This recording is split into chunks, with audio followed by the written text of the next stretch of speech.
განაჩენის მოლოდინშია სინდისის კიდევ 8 პატიმარი. ნიკოლოზ ჯავახიშვილის, ირაკლი მიმინოშვილის, ზვიად ცეცხლაძის, ვასილ კაძელაშვილის, ვეფხია კასრაძის, ინსაფ ალიევის, თორნიკე გოშაძის და გიორგი გორგაძის ვერდიქტს მოსამართლე თამარ მჭედლიშვილი რამდენიმე წუთში გამოაცხადებს. ჯგუფური ძალადობის მუხლით ბრალდებულები განაჩენს პირადად მოისმენენ.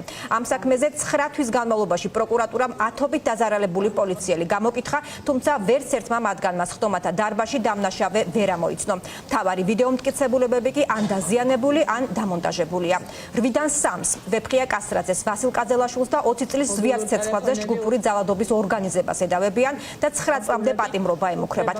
დანარჩენ 5-ს 20 წლის ნიკოლოზ ჯავახიშვილს, 19 წლის ირაკლი მიმინოშვილს, 21 წლის გიორგი გორგაძეს, 24 წლის თორნიკე გოშაძეს და 34 წლის ინსაფ ალიევს კი მონაწილეობისთვის 6 წლამდე თავისუფლების აღკვეთა. ფორმულას კიდევ ერთი გადამღები ჯგუფი იმყოფება თბილისის საქალაქო სასამართლოში.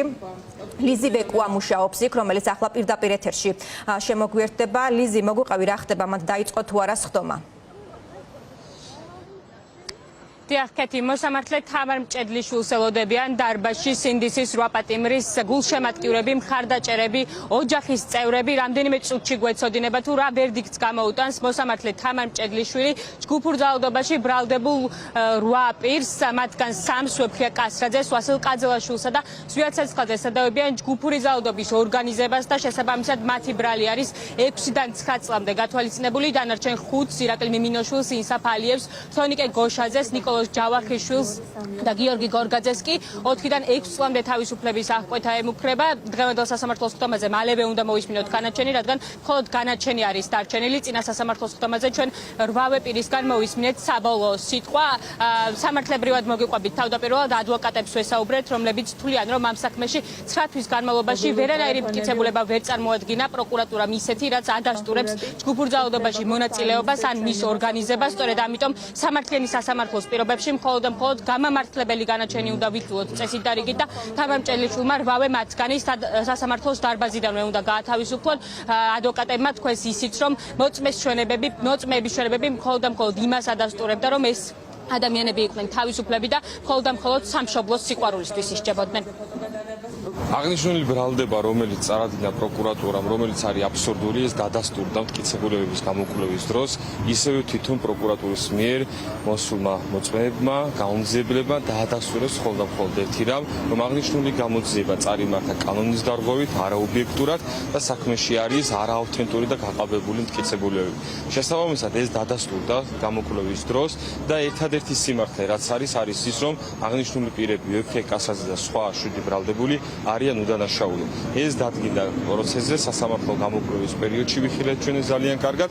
ამიტომ დღეს მოსამართლეს აქვს ერთადერთი გადაწყვეტილება უნდა მიიღოს, რომ უნდა იქნას უდანაშაულო ცნობილი ყველა არსებული ბრალდებული.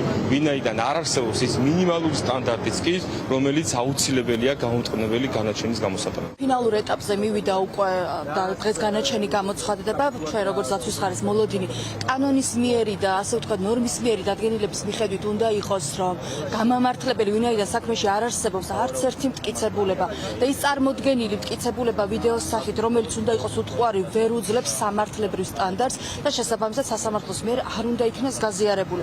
ყოველივე ამის გათვალისწინებით წესით უნდა იყოს გამამართლებელი განაჩენი, მოლოდინი უნდა გქონდეს, თუმცა დღევანდელი მდგომარეობით და არსებული სიტუაციიდან გამომდინარე პროგნოზირება პრაქტიკულად შეუძლებელია.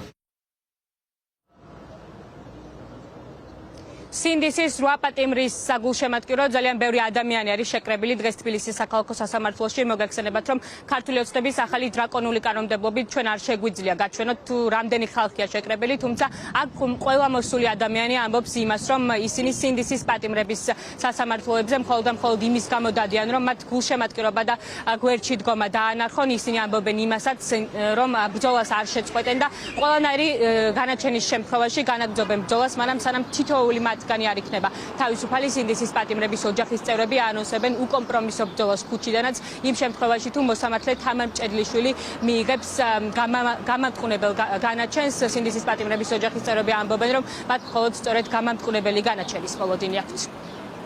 მოლოდინები არაფერი არ აქვს სასიკეთო. ზვიადის საქმეში არანაირი მტკიცებულება არ არის. აბსოლუტურად ცარიელია პროკურატურის საქმე და რეალურად სამართლიანი სასამართლოს შემთხვევაში ეს ადამიანები კონკრეტულად ორგანიზატორები და ზოგადად ყველაც განთავისუფლებული უნდა იქნან დღეს სასამართლოს დარბაზიდან, მაგრამ ვინაიდან ვიცით რა სასამართლოს პირობებში ვცხოვრობთ, როგორ ქვეყანაში ვცხოვრობთ, როგორ პოლიტიზირებულია ყველაფერი, სასამართლო, პროკურატურა, პოლიცია პარტიულ დაკვეთებს ასრულებენ, შესაბამისად მოლოდინები არა გვაქვს კარგი მართლიანი ქვეყნის პირობებში და სამართლიანი სასამართლოს პირობებში არც ერთი დღე არ უნდა ყოფილიყო ჩემი ქმარი და ეგრეთ წოდებული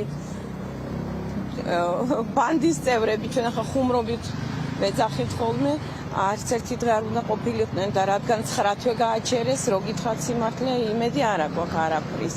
უბრალოდ ვიცით, რომ დიდხანს ვერ გაგრძელდება ეს ყველაფერი, იმიტომ რომ ჩვენ არ გავჩერდებით და აუცილებლად დავასრულებთ უსამართლობას ჩვენ ქვეყანაში. ჩვენ ერთი წუთით არ იფიქროს ჩვენმა ეგრეთ წოდებულმა მთავრობა, რომ რამეს დავთმობთ, რამეს შეგვეშინდება, აი დღეიდან ბრძოლა იწყება.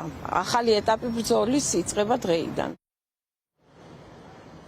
სინდისის 8 პატიმრის საქმის გარდა მოსამართლე თამარ მჭედლიშვილი სხვა პოლიტიკური პატიმრების საქმეებზეც მსჯელობს 9 თვის განმავლობაში. მან რამდენიმე თვის წინ განაჩენი გამოუტანა საბა ჯიქიასაც 19 წლის ახალგაზრდას და მას 4-დან 4.5 წელი მიუსაჯა, რაც შეეხება სხვას, ასევე თამარ მჭედლიშვილმა გამოუტანა განაჩენი რამდენიმე დღის წინ თედო აბრამოვს და ის უდანაშაულოდ ცნო, ახლა კი ველოდებით თუ რამდენ წლით გაუშვებენ ციხეში სინდისის 8 პატიმარს.